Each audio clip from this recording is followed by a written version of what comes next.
दोस्तों, श्रीमद् भगवद गीता ये पवित्र ग्रंथ सदियों से लोगों को जीवन का सही मतलब, उद्देश्य और कर्म का ज्ञान देकर उसके जीवन में एक सही राह दिखाने में उनकी मदद करता है। आपको ज़िंदगी में जो कुछ भी चाहिए या आपकी जो भी समस्या है, श्रीमद् भगवद गीता के ये 5 बातें ठीक से सुन और समझ लीजिए। आपका हर समस्या का समाधान मिलेगा, हर मुश्किल आसान होगी और आपका हर दुख दूर होगा। चलिए दोस्तों, शुरू करते हैं गीता के उन 5 उपदेश के बारे में जानने की।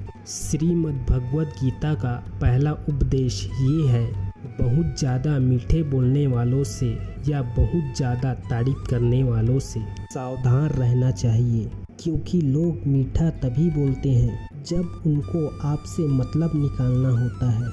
आपकी तारीफ तभी की जाती है जब उन्हें आपसे काम निकालना होता है। याद रखना, ज़िंदगी में कभी भी फ्री में तारीफ कभी फ्री में नहीं मिलने वाली है।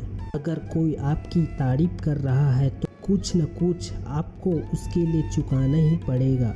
इसीलिए जो बहुत ज़्यादा मीठा बोलते हैं या आपकी तारीफ करते हैं, उनसे सावधान रहना चाहिए। श्रीमद् भगवद गीता का दूसरा उपदेश ये है कि आँखों से सच देखने वाली बातों पर एकदम से जल्दी भरोसा नहीं करना चाहिए। ऐसी बहुत सी कहानियाँ आपने सुनी होगी कि कई बार आँखों से दिखने वाली बात सच नहीं होती है। इसीलिए भरोसा करने में अभी जल्दबाजी मत करना।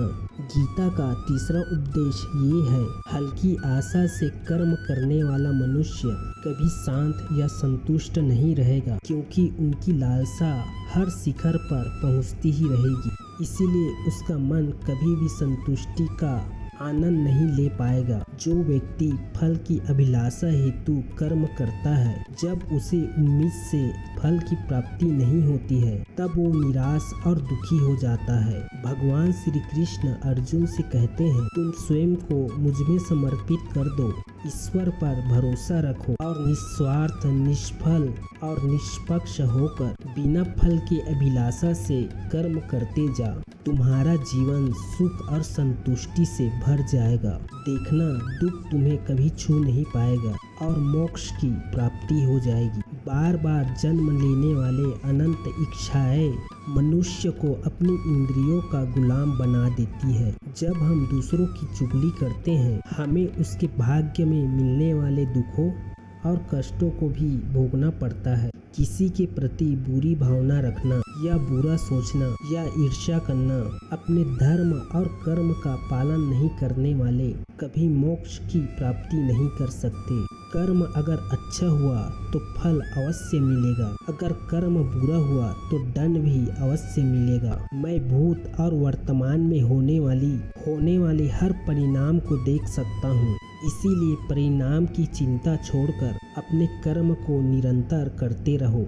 कर्म अच्छा हो या बुरा, तब तक पीछा नहीं छोड़ते, तब तक वह कर्म करने वाले को फल की प्राप्ति नहीं हो जाती। जब तक कर्म करने वाले अपने कर्म के परिणामों को पूर्ण रूप से भोग न ले, उनसे पहले या भाग्य से अधिक ही कुछ उसे मिल नहीं पाता। साधारण मनुष्य सर्वश्रेष्ठ मनुष्य को देखकर, उन्हीं के आदर्श पर चलकर उन्हीं के जैसा बनने का प्रयास करते हैं। संसार तुम्हें वैसा ही देखेगा जिस मानसिक दृष्टि से तुम संसार को देखते हो।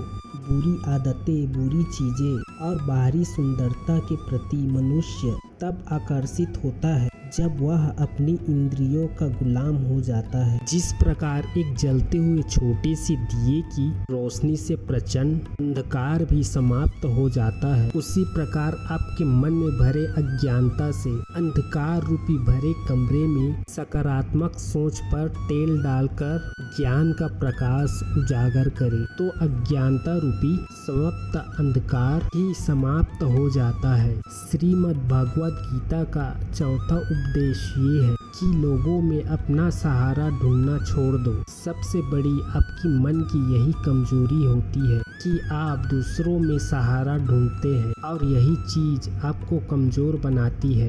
यही चीज आपके खुद पर विश्वास खत्म कर देती है। जो लोग सोचते हैं कि ये तो मेरा सहारा है, ये तो मेरे मुश्किल वक्त में काम आएगा, वही लोग सबसे ज्यादा दुखी और अकेले पड़ जाते हैं। आप सिर्फ ईश्वर को अपना सहारा बनाओ। जब भी कोई मुश्किल आएगी ना, वो किसी न किसी को आपकी मदद के लिए भेज ही देंगे। दुनिया को सहारा मत बनाओ। जो स्वयं खुद के लिए सहारा ढूंढ रहे हैं वो आपका सहारा कैसे बनेंगे? तो आपका सहारा दुनिया को नहीं, ईश्वर को बनाना चाहिए। गीता की 5वीं शिक्षा ये है कि क्रोध मनुष्य का सर्वनाश कर देता है। क्रोधी इंसान का कोई मित्र नहीं होता। हर इंसान उससे दूर भागता है। उनके सारे रिश्ते समाप्त हो जाते हैं। जो इंसान अपने क्रोध को नहीं संभाल सकता वो जिंदगी में कुछ भी नहीं संभाल सकता। ईश्वर पर भरोसा रख कर दिल से उसे याद करोगे तो वह अवश्य किसी न किसी रूप में आकर आपकी मदद जरूर करेंगे। ईश्वर आपकी सुनता है कि नहीं, ये आपकी श्रद्धा और विश्वास पर निर्भर करता है। किसी का भला करके कभी एहसान न जताए, अन्यथा वो कर्म शून्य के समान हो जाता है और मिलने वाला यश बेकार हो जाता है। ये सोचकर कभी भी अभिमान नहीं करना चाहिए। हमने तो कितनी लोगों और जीवों की मदद की है, लेकिन करने वाला तो स्वयं ईश्वर होता है। आप तो एकमात्र जरिया है, कठपुतली है। क्रोध करना व्यर्थ है। यदि आप क्रोध में आकर प्रतिक्रिया दे रहे हैं तो इसका अर्थ है आपकी ईश्वर के बनाए कर्म पे भरोसा ही नहीं है। आपको मन की शंकाओं को कभी जन्म मत दो। कुछ शंकाएं मन में एक गलतफहमी का पहाड़ बना देते हैं, जिससे जीवन का सुख चैन छीन जाता है। यदि आपके साथ कोई बुरा करता है, कर्म और समय खुद ही उसका हिसाब कर देगा। उपकार की जगह पर उपकार करे और चिंता की बजाय चिंतन करे। मन को सदा नियंत्रित करके चले, अन्यथा आपका मन सबसे बड़ा शत्रु बनकर आपसे बुरे कर्म करवा सकता। ज्ञान सदा बुद्धि से सर्वश्रेष्ठ होना चाहिए। इसीलिए ज्ञान अर्जित करते रहिए और बांटते रहिए ताकि दूसरों का जीवन संवर जाए। एक ही मनुष्य का हमेशा मदद ना करे जब तक कि वे स्वयं काबिल ना हो जाए। जो व्यक्ति फल की आशा हेतु कर्म करता है वह कर्म से ही बंध के रह जाता है। कोई भी आदमी जन्म से नहीं बल्कि अपने कर्म से महान बनता है। दुनिया और लोग वैसे ही नजर आएंगे जैसा तुम देखना चाहोगे। मेरा तेरा छोटा बड़ा अपना या पराया ये सब अपने मन से मिटा दो। सब तुम्हारा है और सबके तुम हो।